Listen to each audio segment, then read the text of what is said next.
Vivam! Bem-vindos ao Pergunta Simples, o vosso podcast sobre comunicação. A relação entre cientistas e jornalistas, entre investigadores e comunicadores, é muitas vezes uma relação de amor-ódio. Os cientistas tentam sempre chegar à descoberta que sonham que vai revolucionar o mundo. São escravos do método e adoradores do rigor absoluto. Nem que para isso, tudo o que se diga tenha tal complexidade que só eles e os seus pares entendem. Os jornalistas, pelo seu lado, buscam a história que vai fazer a próxima manchete e, confrontados entre o rigor absoluto e a máxima comunicação, tendem a escolher a simplicidade radical. É bom de ver que, apesar de precisarem uns dos outros para que a ciência e o conhecimento cheguem mais longe, a relação tem alguma tensão. No meio desta batalha estão os comunicadores da ciência, uma espécie de tradutores da complexidade dos cientistas e advogados da simplificação quase absurda da comunicação para o grande público. Sara Sá é hoje comunicadora de ciência, mas traz na bagagem 20 anos de jornalismo e, além disso, começou até por estudar engenharia aeroespacial. Uma edição para se falar de histórias e de factos, de mitos antigos e de pós-verdades. E de desvendar, finalmente, porque são tão poderosas as histórias, mesmo aquelas que contrariam radicalmente a mais elementar evidência científica.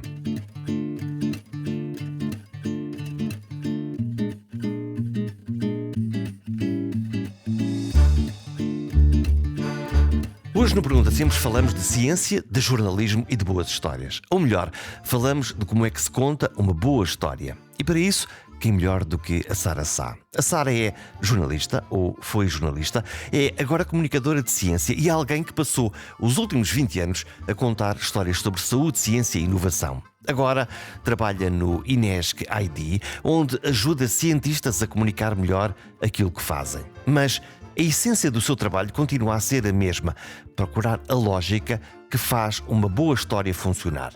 Com rigor e simplicidade, mas sempre uma boa história. Isso leva-nos ao primeiro dilema desta conversa. O jornalismo e a ciência são, afinal, amigos ou inimigos? Eu sei, eu estou a carregar nas tintas, mas, de um lado, os jornalistas querem sempre simplificar, traduzir conceitos complicados para que toda a gente entenda. Do outro lado, os cientistas, rigorosos, meticulosos e nem sempre muito pacientes para explicar os detalhes. Durante muito tempo, estes dois mundos desconfiaram um do outro, mas hoje, mais do que nunca, precisam de trabalhar juntos. Lembrem-se, estamos no mundo do mito e da pós-verdade. A minha verdade e a tua verdade, não a minha opinião e a tua opinião. O problema é que, no meio desta relação, há sempre um risco. Até onde se pode simplificar sem deturpar? Como é que se pode contar uma boa história sem perder o rigor? A Sara diz que o truque está na coerência e na lógica. Se um argumento não faz sentido, se um mito não bate certo, o cérebro dela dispara um alerta. E esse radar já evitou muita asneira. Depois, claro, falamos da inteligência artificial. No INESC, a Sara acompanha projetos que aplicam a inteligência artificial à saúde, como o caso do Halo, um sistema que ajuda pessoas com doenças graves, que impedem a fala, a voltarem a comunicar, recriando digitalmente a sua própria voz, criando uma espécie de persona digital para estas pessoas. A inteligência artificial está claramente a transformar tudo, mas será que sabemos mesmo o que estamos a fazer? A Sara diz que há dois tipos de pessoas nestes debates. Os otimistas, que veem a inteligência artificial como uma ferramenta incrível, e os pessimistas, que acham que estamos a brincar com o fogo.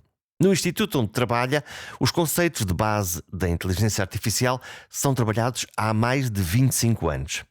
E eu que descobri isto para aí há um ano ou dois. A perspectiva é clara. É preciso separar o mito da realidade. E, já que estamos a falar de mitos, entramos num dos temas mais divertidos desta conversa. Será que só usamos 10% do nosso cérebro? Será que o frio nos causa constipações? E já agora? Isto é importante. Será que o sexo queima tantas calorias como um bom treino de ginásio? Alerta, baixar expectativas. Não queima. A não ser que estejamos a fazer algo mesmo muito inovador e francamente atlético. A verdade é que adoramos acreditar em histórias simples e é por isso que os mitos sobrevivem, porque encaixam bem, porque explicam o que não conseguimos entender E muitas vezes porque dão um jeito a alguém, como aqueles cursos que prometem desbloquear o teu cérebro, os outros 90% do cérebro, que afinal não estás a usar. Mas é um mito, claro está. A Sara escreveu um livro sobre isto, 100 mitos sem lógica, onde desmonta estas histórias com ciência e bom humor. Mas o problema das fake news e da desinformação vai muito para além dos mitos do dia-a-dia. Com inteligência artificial generativa, quase criativa e que se alimenta a si própria, os vídeos e áudios falsos estão a tornar-se cada vez mais convincentes. Como é que nos protegemos disto? Como é que ensinamos os mais novos a distinguir o que é real do que é falso? No fim das contas, a conversa com Sara Sá é sobre como percebemos o mundo à nossa volta, seja através do jornalismo, da ciência ou das histórias que escolhemos contar. Isto hoje é mais ou menos uma conversa entre jornalistas reformados, não é? Reformados ainda não. Saudosistas. Saudosistas do jornalismo. Tens saudades do jornalismo? Sim e não. Eu fui muito, muito feliz no jornalismo. Eu não consigo imaginar outra profissão que me fizesse tão feliz e que me trouxesse tanto, que me enriquecesse tanto. No entanto, penso que o meu trabalho, a minha missão está cumprida e estou feliz no que estou a fazer agora. E portanto saltamos a seguir para fazer. Agora, neste momento, estás numa instituição chamada INESC-ID, que é um nome sexy, já lá vamos. E escreveste um curioso livro de que vamos falar, que são 100 mitos sem lógica, como se a lógica contasse. A lógica conta para contar uma boa história. Para mim é essencial. Aliás, eu acho que não tem um defeito, é quase uma compulsão. Se uma história não tem lógica, eu fico completamente desorientada. É uma coisa que me perturba mesmo. Eu tenho dificuldade em lidar com a falta de lógica, com o déficit de lógica. Isso é o teu coração cientista? Para as pessoas que não sabem, é o meu cérebro cientista. Eu diria. Tu escolheste estudar engenharia aeronáutica. Aeroespacial. Aeroespacial. Sim, aeroespacial. Eu sou da primeira turma da aeroespacial. O que é que te deu na cabeça? Deu pouco na cabeça, porque aí foi coração. Aí foi uma decisão muito mais emocional do que propriamente racional. Porque eu gostava de espaço, de astronomia, de estrelas, dos programas do Carl Sagan e tinha muito boas notas, o que pode ser uma vantagem, mas no meu caso acabou por ser um problema, que é podia escolher praticamente o que quisesse e isto foi difícil de gerir e acabei por entrar para este curso, ou escolher este curso porque era novo, abriu naquele ano e porque havia essa magia do espaço para mim, da astronomia, de ver estrelas com o meu pai, de ver os eclipses quando era miúda, no terraço de casa. Portanto, nada do que te estou a dizer é muito racional, é completamente emocional. E o que é que se aprende num curso? Olha, aprende-se muito pouco de astros e essa foi a minha decepção. O curso é muito mais sobre mecânica e aerodinâmica e propulsão e termodinâmica e matemática e física e química do que propriamente astronomia. Aliás, não tem nada de astronomia. Aprende-se o quê? Aprende-se como calcular? A fazer aviões, como é que os aviões voam, como é que se controlam aviões. No fundo é um curso muito parecido com engenharia mecânica, sendo que a mecânica está mais virada para os carros e outro tipo de máquinas e o aeroespacial está virado para aviões, não é? E aeronave, outro tipo de aeronaves e foguetões e satélites. E portanto podias estar agora neste momento a trabalhar para o Sr. Musk, a construir por aí uns foguetões para ir até à Lua? Podia. Por acaso acho que não tenho nenhum colega ou ex-colega no Musk, mas tenho colegas na Agência Espacial Europeia ou na Airbus, empresas do setor. E ainda te fascina aquela ideia? Não sei se alguma vez te fascina o céu e as estrelas, sim, já percebi. Sim.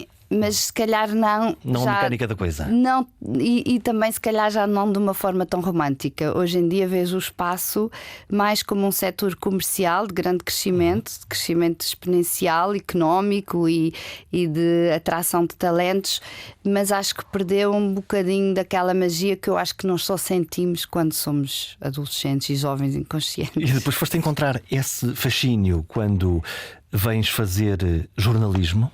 Sim. O que é que conta no jornalismo? Fizeste muitas vezes jornalismo de saúde, fizeste muito jornalismo de ciência também.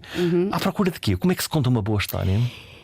Eu acho que a história no jornalismo, ou melhor, no jornalismo de ciência e da saúde, existe ou tem o poder de captar a atenção, porque tipicamente os temas de saúde e de ciência são complicados, como são os da economia ou até os da política.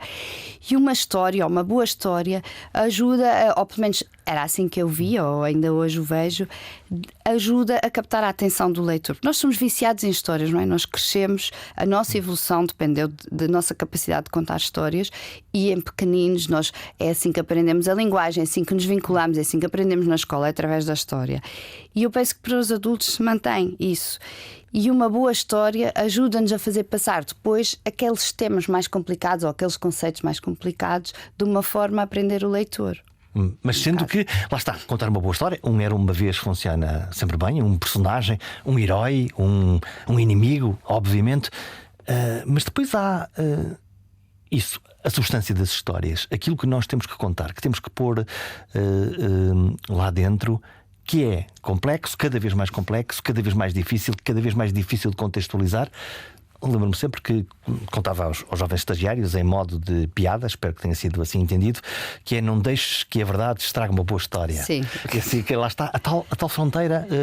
Como é que depois que ferramentas é que tu usavas para conseguir fazer essa autópsia? Isso eu acho que tema? nunca fiz, deixar que a verdade, quando muito, podia não contar a história. Se a história não me parecesse boa o suficiente, podia não contá-la, manipulá-la de forma a que deixasse de ser verdadeira. Acho que nunca o fiz, pelo menos de uma forma consciente, porque este também é o primeiro compromisso do jornalismo, é a verdade, não é? É verificar. É verificar, é uma utopia. Nós sabemos que a verdade absoluta, a filosofia diz-nos isso, não é? A verdade absoluta não existe, o conceito de verdade varia, é subjetivo, acaba por ser subjetivo, mas deve ser um objetivo, não é? Deve ser o que nós procuramos. E porquê é que eu gosto tanto do jornalismo de ciência? Porque este também é o objetivo principal da ciência, não é? A ciência procura verdades que são verdades, pelo menos naquele momento, no estado em que nós estamos, à luz da evidência, aquilo é o que se acredita que é verdadeiro. Mesmo que amanhã o cientista descubra outra coisa, diametralmente oposta. E isso é que é o interesse principal da ciência, e isso está sempre presente na vida dos cientistas e até certo ponto também na vida dos jornalistas. Nós retratamos o momento, a atualidade, o que é verdade hoje, não é? Que amanhã pode parecer um Einstein que nos obriga a repensar tudo aquilo que nós pensamos até então. Apesar de tudo, tu jornalista, agora tu comunicadora de ciência e ajudando os cientistas a comunicar melhor, sempre houve uma tensãozinha, para dizer o mínimo, entre os cientistas mais ortodoxos e os jornalistas mais teimosos, que é por um lado, o jornalista em busca da história, da facilitação absoluta daquilo que é complexo para que qualquer pessoa consiga entender, e depois o cientista da nanocaixa, que acha que o rigor absoluto, tremendo e detalhado é a verdadeira substância da história para contar. E estes dois mundos nem sempre andam a par. Há aqui uma tensão. Pode haver, mas sabes o que eu vivi ao longo dos mais de 20 anos de contato quase diário com cientistas e que vivo hoje em dia na minha instituição de trabalho, no Instituto de Investigação, é que há uma abertura cada vez maior para a necessidade de comunicar. E até porque as regras do financiamento assim o obrigam, não é? Todos os financiamentos públicos obrigam a que haja uma participação, uma comunicação daquilo que se está a fazer. Portanto, é preciso haver visibilidade? É preciso visibilidade. E esta ideia de que há dois níveis de comunicação, portanto, uma comunicação entre pares e uma comunicação para o público em geral, é cada vez mais bem aceito pela comunidade de cientistas. E existe, os cientistas falam entre eles coisas complicadas que só eles entendem numa linguagem muito própria e cada um na sua área de especialidade. Sim. E isso, quer dizer, se nós formos lá espreitar, nós leigos, coitados de nós, não vamos perceber nada do que é que eles estão a falar. É assim que eles falam nos congressos, é assim que escrevem nas publicações científicas, escrevem para os pares, com os pares em mente. Mas há cada vez mais cientistas envolvidos em atividades de comunicação para o público em geral, até projetos com escolas, em feiras, com jornalistas. E há esse esforço, e o que eu tenho percebido é que há uma grande consideração e um grande respeito pelas pessoas que fazem essa ponte, que conseguem, como eles dizem, traduzir informação complicada em coisas simples e apetecíveis. Qual é o teu método? Tu lá no INESC ID, Já agora o que é que quer dizer INESC-ID? Que é para... Instituto Nacional de Engenharia e Sistemas de Computadores, Investigação e Desenvolvimento. Portanto, espero não me ter enganado. Malta inteligente que está a fazer o quê? O que é que neste momento está a acontecer? Nós acabamos de celebrar 25 anos, foi esta semana, o evento de comemoração. E uma das coisas que podemos constatar é que as áreas com que nos lançámos no ano 2000, são exatamente as áreas da moda hoje em dia. Foi quase, até parecia que os fundadores tinham uma bola de cristal e que iriam adivinhar, e que adivinharam o que é que viriam a ser as áreas de topo hoje em dia. Que são o quê? Inteligência artificial aplicada à medicina, blockchain, portanto, machine learning, todos estes chavões que hoje em dia quase se tornaram de conhecimento comum, é aquilo em que trabalham os investigadores do INESC-ID. E começaram há 25 anos a pensar... Sim, em 2000, no ano 2000. Sim, na altura não se falava tanto em inteligência artificial como se fala hoje em dia, mas ela já existia. As redes neuronais, que são a base também de boa parte dos sistemas de inteligência artificial, isto era exatamente a área de trabalho, a área principal. Na altura já se estudava muito concretamente a questão da linguagem. Qual é a palavra que vem a seguir, que é a base fundamental da... processamento de sinal, processamento de fala, eram áreas que já existiam. Telecomunicações também, ou comunicação. Qual é a tua fé na inteligência artificial? Não é uma fé. Eu não sou uma pessoa de fé. A inteligência artificial, é óbvio, vou dizer aqui banalidades, não é? Tem um potencial gigantesco. É uma área onde a evolução é assustadora, é avassaladora. Basta pensar que há 2 anos ninguém tinha ainda ouvido, ou pelo menos o cidadão comum não tinha ouvido falar sobre o ChatGPT ou a inteligência artificial, e hoje em dia está nas bocas do mundo. Toda a gente fala em ChatGPT, sabendo com mais conhecimento ou menos conhecimento de causa. Temos surpresas a cada passo, como tivemos esta semana com os chineses, que foi um salto, podemos dizer, um salto quântico, provavelmente, no uso da inteligência artificial. No entanto, e isso, as pessoas que discutem ou que trabalham na área da inteligência artificial normalmente dividem-se entre os otimistas e os pessimistas, e eu sou, como sempre, uma pessoa otimista em geral. E qual é que é o receio? É aquele mito ou aquela ideia de que a inteligência artificial vai sobrepor-se ao humano tomar conta disto tudo. Eu sinceramente não acredito que isto venha a acontecer. Porque o cérebro humano continua a ter uma capacidade incomparável, imensurável quando comparado com o sistema físico. Não é? Mas estás a falar de quê? Da criatividade? Estás a falar da criatividade perspectiva? E até outras funções que para nós são óbvias e imediatas, que um bebê de um dia consegue fazer e que num sistema computacional são muito difíceis de programar. Um exemplo crucial ou paradigmático é o reconhecimento de formas e de objetos. Para ensinar um sistema de inteligência artificial a reconhecer um gato, que um gato é um gato, são precisas horas e horas e horas e horas de treino. É preciso mostrar milhões de fotos de gatos até que um sistema de inteligência artificial consiga identificar. Está aqui um gato. Todos os sinais que evidenciam que é um gato. Enquanto uma criança muito pequena, uma pessoa vê um gato, vê dois, ou se calhar vê um gato num livro, não é? As crianças normalmente aprendem até a ver animais nos livros e aprende e reconhece.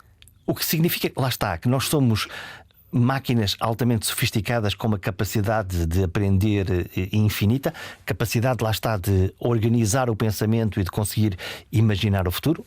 Para uma filha de um poeta, que é o teu caso, imagino que é uma coisa que tu aprendeste desde muito cedo. Lá dentro, lá em casa, no INESC, esse debate entre os otimistas e os pessimistas que dados é que estão em cima da mesa? De que é que eles falam? Porque se eles há 25 anos estão a inventar isto, alguma coisa verão mais do que nós. Eu acho que a balança está mais do lado dos otimistas, do que eu tenho podido perceber. Há um discurso muito racional sobre a inteligência artificial e há até uma tendência de se fugir ou de trazer um bocadinho de água à fervura toda essa excitação, todo esse entusiasmo, talvez um pouco desmesurado relativamente à inteligência artificial e ao seu potencial. Penso que nós lá na casa tentámos ser muito concretos, muito racionais e objetivos relativamente a esse assunto. Então já falam o que é que investigam a seguir? Agora tenho curiosidade para saber o que é que vai acontecer daqui a 25 anos.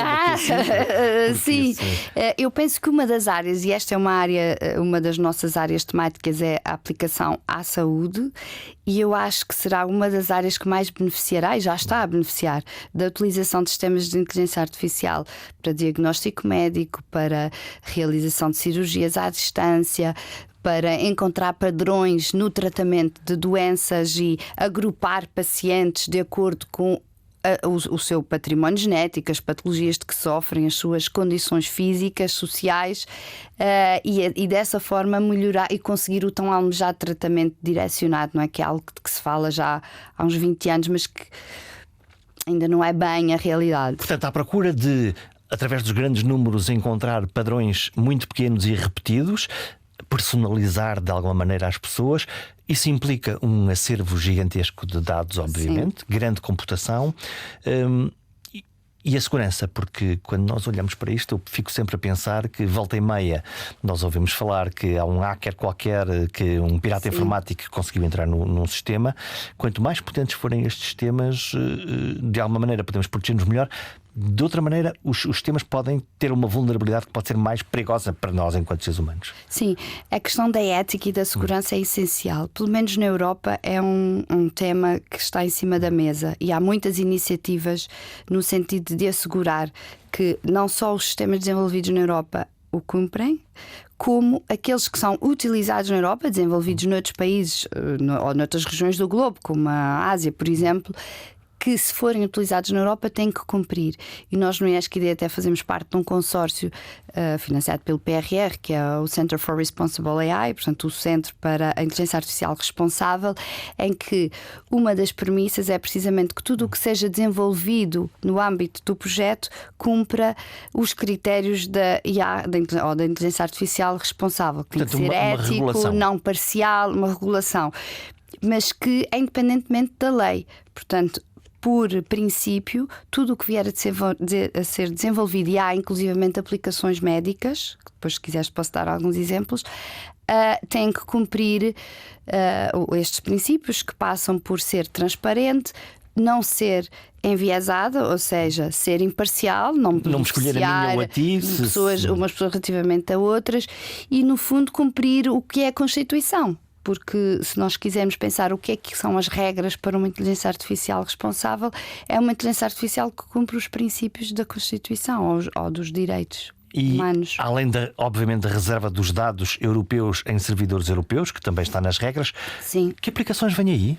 O que é que... Olha, nesse projeto que estava a falar, uma das aplicações que tem tido mais destaque e que talvez seja mais impressionante e até já foi referenciada em publicações fora de Portugal, é o Halo, que é uma tecnologia que permite a pessoas com esclerose lateral amiotrófica ou outras pessoas que já não consigam falar, que tenham perdido a capacidade de falar por alguma doença ou acidente, consigam comunicar com a família, inclusivamente com a sua própria voz.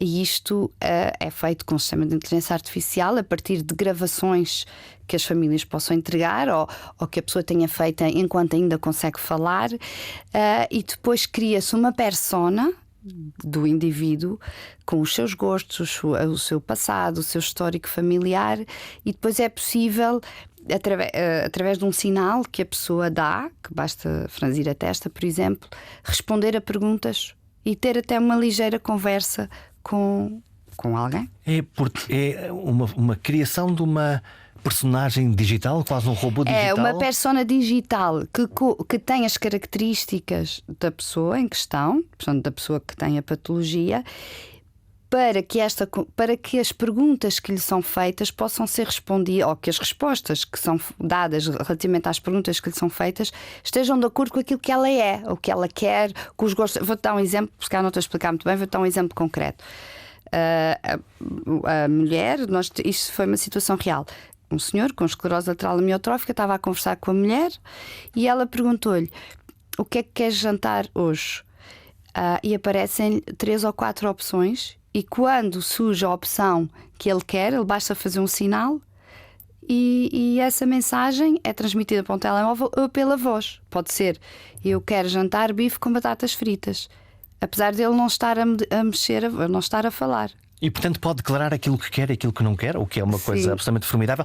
Algum dia poderão haver uns robôs ou umas personas dessas que vão trabalhar para nós e quiçá nós podemos passar algum tempo mais a ler os livros que nos interessam. Tu publicaste há uns tempos um livro muito engraçado, de seu nome, Sem Mitos, Sem Lógica, portanto, cá está, um livro amarelo, podem vê-lo, que é um livro muito curioso. Lá está, nós falamos do jornalismo, falamos agora da ciência, do amanhã que será melhor, todos esperamos que hoje, e todavia há pequenas histórias ditas virais, podem ser desde as fake news de que agora tanto se fala, mas podem ser mitos mais ou menos urbanos, que apesar de tudo, apesar de toda a ciência do mundo, sobrevivem e estão aqui e são contados. Sim. Que raio de mecanismo é este que torna um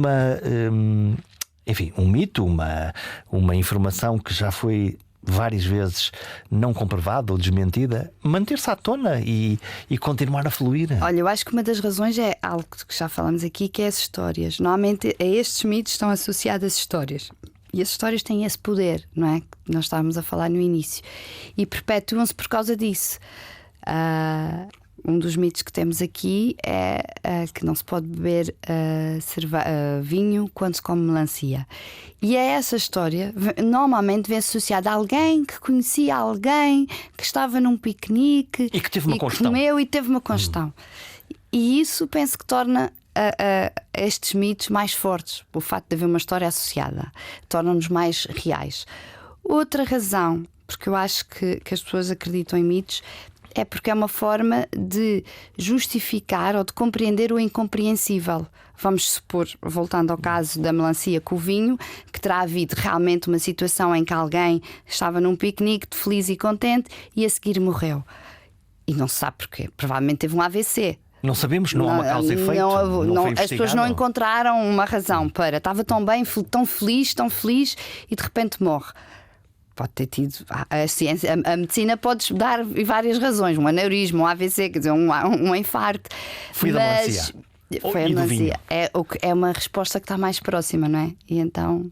Portanto, é no fundo a procura de tentarmos encontrar respostas simples para problemas complexos ou para coisas que inexplicáveis, não sabemos. Pelo menos, que não sabemos. Olha, há vários mitos, alguns, eu fiz aqui uma coleção, eles são 100 mitos, mas alguns que para mim são muito curiosos. O primeiro tem a ver com o cérebro, exatamente, e com o nosso intelecto, que é um mito que diz assim: só usamos 10% do nosso cérebro. E depois a internet está pejada de coisas que é faça aqui este curso, ou faça aqui esta meditação, ou esse teste, faça que é para conseguir alargar dos 90% para os 100%. Isso depois há um outro aspecto aqui nos mitos, é que muitas vezes esses mitos são criados também porque há interesses comerciais por trás. É um negócio. É um negócio. Alguns serão. Portanto, se a história for boa e eu disser assim, em princípio não és tão burro como pareces, porque só estás a usar um bocadinho da tua inteligência. Há quem tenha interesse em perpetuar os mitos porque dá dinheiro a ganhar, não é? É outra das explicações possíveis. Mas há aqui alguma base de que... Não há base nenhuma. Nós usamos todo o potencial do nosso cérebro, exceto se tenhamos quem tem lesões ou déficits, não é? Mas à partida nós precisamos. O corpo humano e a natureza em geral está feita de acordo com o princípio da energia mínima. Nós não temos estruturas ou no caso órgãos para não usar. Não há tralha. Não há tralha, exato. É uma boa maneira de dizer. Olha, então, isto é o teu cérebro de cientista, que é tu a dizer-me isto. É o princípio da inteligência, da energia mínima. O princípio da energia mínima. Portanto, gastamos o mínimo da energia possível para cumprir as tarefas que temos que cumprir. Isso parece-me um apelo à preguiça. Está tudo otimizado. Isso parece-me um apelo à preguiça. Não, é uma otimização para a energia. E o cérebro é o órgão que consome mais energia de todo o corpo humano. Eu não sei como é que tu és, mas eu sou um procrastinador, portanto, aquela coisa que é se calhar posso fazer mais tarde do que faço agora. Eu também sou, mas tento combater dia a dia. Mas se temos que combater é porque ela está lá, não é? Está lá. Sim, porque nós também temos. Isso também é. podemos pensar que é uma explicação que é pelo princípio da energia mínima. Tendemos à preguiça ou à inércia, não é? Não mudar o que estamos a fazer. Mas para a natureza e para a evolução, isso permitiu-nos ser altamente eficientes. Todos os organismos vivos são altamente eficientes. Isto na altura em que pelo menos era difícil encontrar comida e caçar e afins. Exato, em tempos de escassez. Hoje não é? Por isso é que depois, hoje em dia, somos obesos, não é? Há muita obesidade, porque nós estamos preparados. Todos menos nós dois. Não vamos dizer nomes. Olha, quer dizer, há um mito aqui associado a este, quer dizer, dos 10%, que é aquele mito que diz que o cérebro dos humanos é gigantesco, é grandioso. Sim, isso aí é o nosso egocentrismo, não é? O humano acha-se sempre, nós todos, que estamos acima dos outros animais. Nós versus o macaco. Temos uma visão de superioridade, inevitavelmente. E para já não é o maior cérebro da natureza, os cachalotes têm cérebros muito maiores. Esse é o teu coração açoriano já. Pode ser.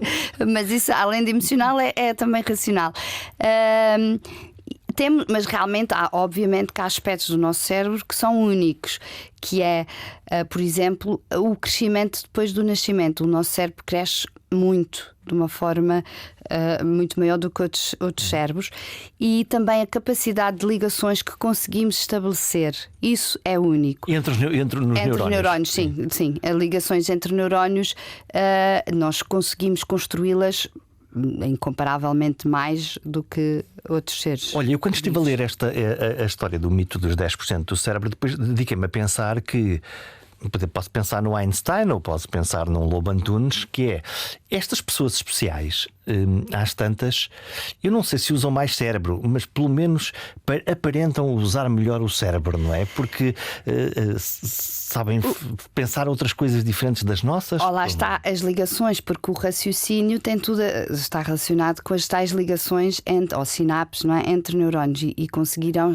estabelecê-las de outra forma. Obviamente que nós não nascemos todos iguais, isso é um mito. Esse sim é um mito, não é? Objetivamente não nascemos todos iguais, mas biologicamente teremos o mesmo cérebro, mas depois as ligações que estabelecemos não são as mesmas. Isso, aliás, às vezes, quando são irmãos gêmeos, por exemplo, que estão no mesmo sítio, sobre o mesmo ambiente, e todavia sujeitos aos mesmos estímulos e são pessoas têm diferentes. Personalidades diferentes, não é? Mesmo aqueles que se vestem de maneira igual. Sim, que são obrigados, penso eu, que preciso de maneira igual. Mas é sempre uma combinação entre o material, o nosso património biológico, e os estímulos a que estamos sujeitos, e depois os nossos interesses, não é?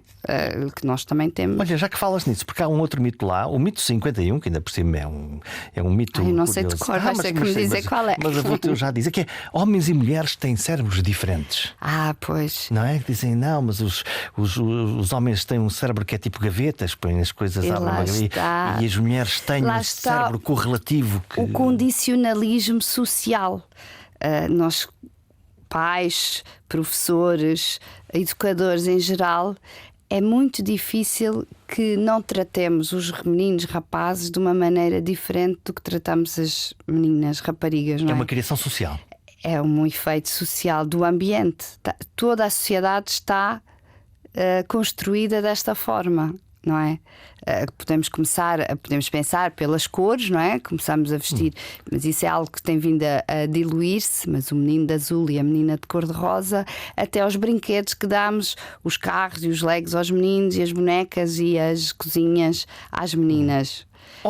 Até o nosso boletim de nascimento é diferente. Que das meninas é cor-de-rosa e dos meninos é azul.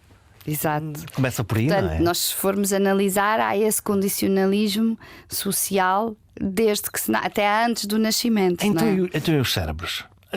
Deixa-me ir mais longe. Eu acho que o cérebro das mulheres funciona tendencialmente melhor.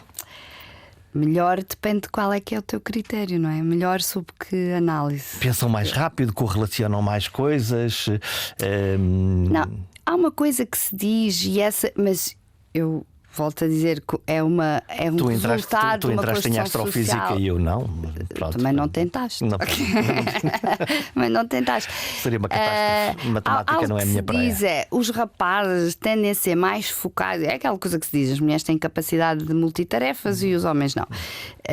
Mas se calhar também porque são condicionados desde pequenos a serem mais focados numa única tarefa e quando a realizam são altamente eficazes. Há um E as treino. mulheres têm mais esta. Mas também porque as mulheres na vida adulta, e se calhar até começam antes, têm mais necessidade da multitarefa, não é? Porque nós sabemos que as tarefas domésticas, as responsabilidades familiares, tradicionalmente estão mais a cargo das mulheres. É uma questão de adaptação? E isso obriga a que haja essa multitarefa, o que é péssimo para o cérebro, já que estamos a falar de cérebro. É uma das piores coisas que se pode fazer ao cérebro, é estar em multitarefa. Ligar e desligar, ligar e desligar, isso é muito mau para a eficiência cerebral e para o raciocínio. Portanto, mais vale ir fazendo uma coisinha de cada vez. Uma coisa de cada vez, concentrar numa coisa de cada vez. Isso é outra luta. Falámos da procrastinação. Eu fazer tudo.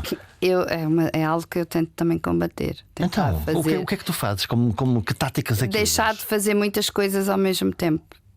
Tenho tentado controlar, tenho tentado controlar. Mas o jornalismo também não ajuda, não é? Também não ajuda, não. Porque ajuda. eu tinha sempre ali várias coisas para fazer. E trabalhar numa redação não ajuda. Pois é, não é? Quer dizer, para quem nunca trabalhou numa redação, obviamente as coisas são muito, muito complicadas. Bom, há sempre um momento em que podemos ir descansar, pelo menos um bocadinho, embora os jornalistas sejam tidos como o tal mito dos homens sem sono, das mulheres sem sono. Agora tem uma profissão bastante feminina. 8 horas é o mínimo que nós precisamos para dormir, exceto o professor Marcelo, que obviamente um surto. Tenho imensa inveja das pessoas que não precisam.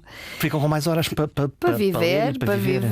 Eu queria imenso. Sim, isto convencionou-se dizer 8 horas, mas há variabilidades, lá está, há variabilidades biológicas e qualquer coisa entre 6,5, 7 e 9 e tal, 10 num adulto. Estamos bem. Lá está o Dr. Einstein, o professor Einstein, dormia que se fartava e fazia coisas espertas. A pessoa é que tem que saber como é que se sente bem, não é? O que é o seu ótimo. E uma das formas é, por exemplo, não acordar com o despertador e ver quando é que se acorda ou como é que se está durante o dia. Conheço poucas pessoas que acordam assim sem o despertador. Eu acordo sem o despertador. A sério? Grande sortuda. Só ponho despertador se tenho um voo ou se essa entrevista tivesse sido logo de manhã, provavelmente tinha posto. Porque é para acordar e para ter a certeza. Porque olho para o planeta agora e é um planeta cada vez mais rápido, com cada vez mais estímulos, cada vez uma canseira maior de estímulos. Às 10 da noite ou às 11 da noite, a hora em que devíamos estar se calhar a pensar em descansar, estamos todos ali a fazer no telemóvel com as luzinhas azuis nos olhos. Não se descansa assim também, não é? Pois, é um dos conselhos para dormir bem é precisamente não estar com luzinhas azuis antes da hora de ir para a cama, não é? Olha, há eu estou a contrariar todas as regras do clickbait, das pessoas clicarem para ver. Há um mito sobre o corpo humano, o mito número 2. Foste tu que escolheste a ordem, não fui eu, está no livro. Foi o editor, no caso, foi o editor, que escolheu a ordem. Fazer sexo é um ótimo exercício físico. E tu pões um carimbo disto a dizer mito? Por amor de Deus. Se sentires mais confortável, deixa estar. Esse acho sim. que é daqueles mitos que não faz mal manter. Há outros que podem ser mais prejudiciais. Sim, não é, em termos de gasto calórico, não é muito representativo. É pequenino. O gasto calórico é baixinho. Mas não quer dizer que o sexo não faça bem a muitos outros aspectos da nossa vida. Contribui para a longevidade, ajuda a combater a depressão, aproxima as pessoas. Há inúmeras virtudes do sexo. Gastar calorias não é uma delas. Gasta, obviamente, mas andar a pé, por exemplo, fazer uma caminhada, gasta mais calorias do que o sexo. Lá está, aqui estamos a colocar um tema que tem, obviamente, interesse geral, ligado a um tema que também tem interesse geral, que é não engordar ou emagrecer ciclicamente. Sim, manter o peso. A junção destas duas coisas claramente torna isto uma história completamente tão apelativa e tão interessante que já ninguém vai discutir entre o sorriso e entre o crédito absoluto desta história. Obviamente ela vai funcionar sempre. Sim, é um bocado sedutor, não é? Eu vou comer muito bem, mas não faz mal, até porque dá assim uma certa ar de garanhão, não é? Suponho eu, ou de eu gasto isso tudo depois logo ali numa noite tórrida de sexo. Lá está, não tem problema nenhum que a pessoa continue a dizer isso, mas não é verdade. Lá está, a mentira também faz parte destas coisas. Estamos no tempo das fake news, lá está, das manipulações, umas mais bem intencionadas, outras claramente catastróficas. Como é que tu vives neste tempo? Ou de vez em quando apanhas-te a ler uma história a dizer, isto parece mesmo verdade, e depois a duvidar? Está. Mais um vício do jornalismo. Nós temos o vício de procurar a coerência e de procurar a veracidade e as fontes, não é? Somos céticos profissionais. E somos exatamente. Em princípio é mentira. E eu acho que faço isso inevitavelmente. Eu preocupo mais pelos meus filhos, em conseguir transmitir-lhes, até porque o mundo deles vai ser muito mais preenchido de fake news ou notícias falsas do que o nosso foi, felizmente, não é? E nós já temos algumas defesas e algumas estratégias.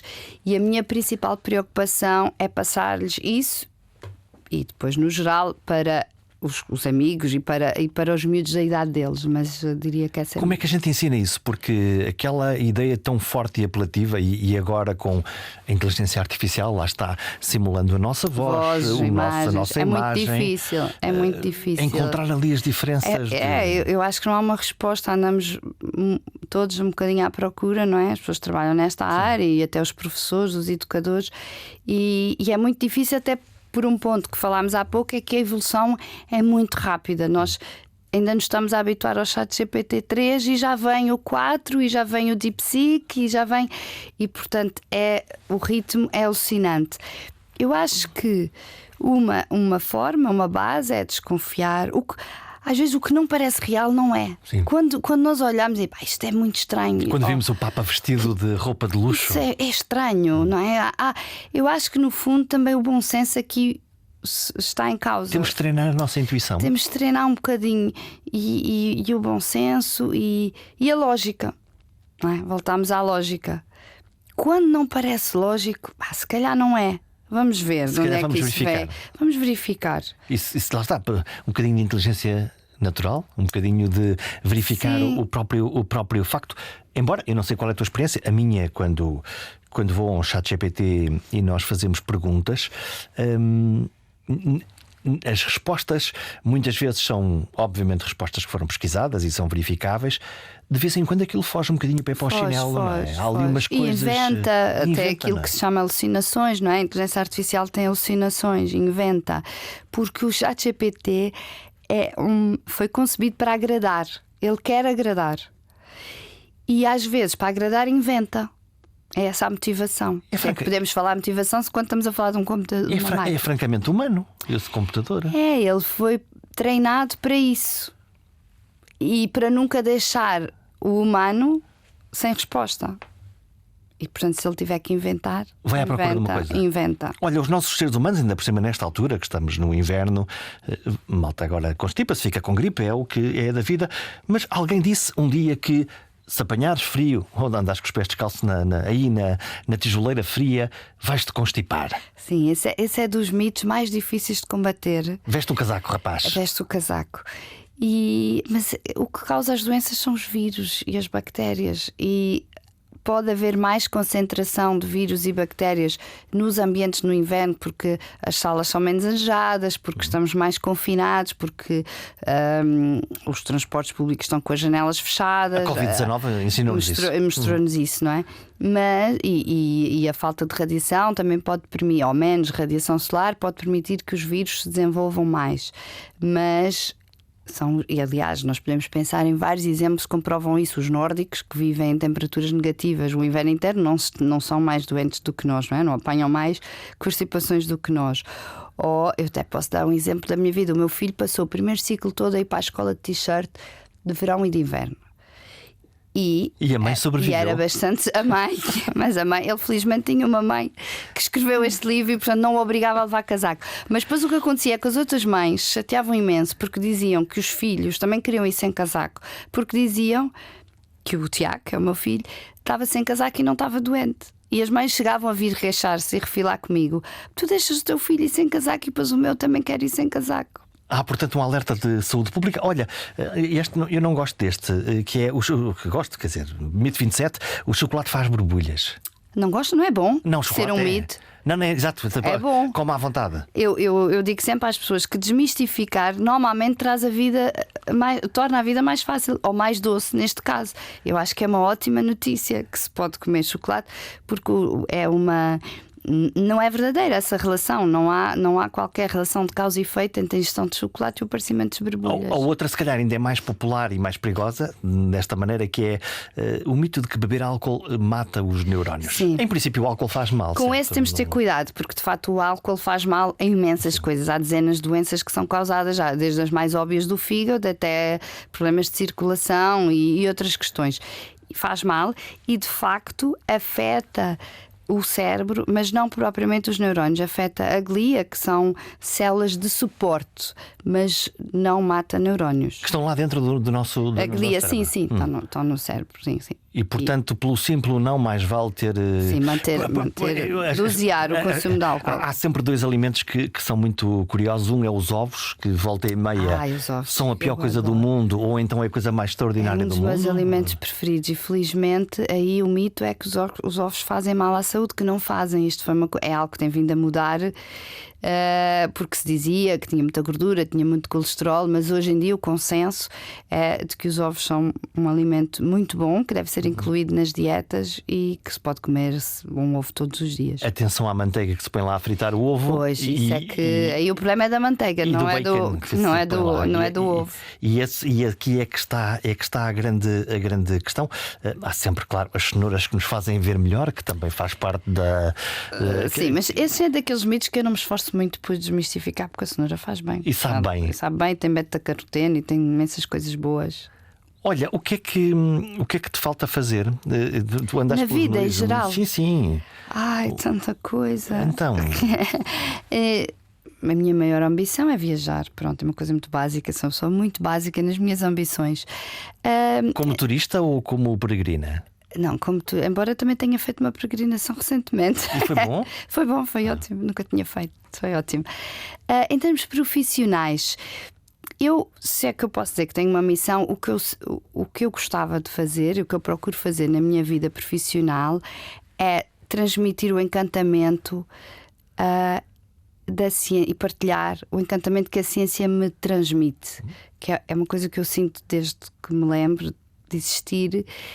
E gosto de contagiar os outros com isso, ou pelo menos tento.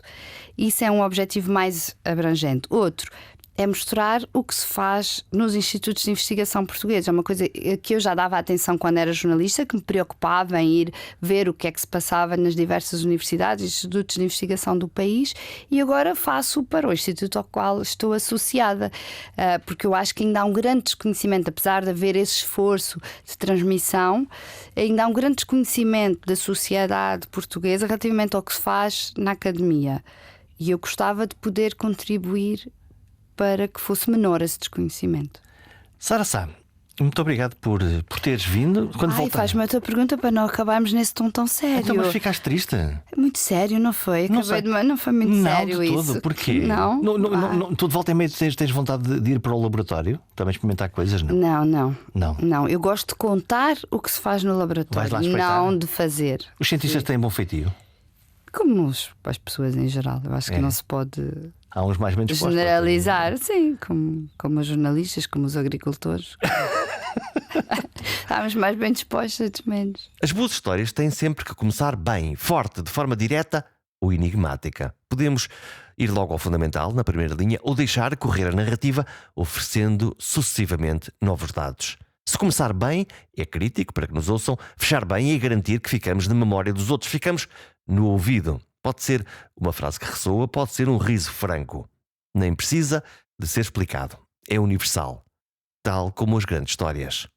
Até para a semana.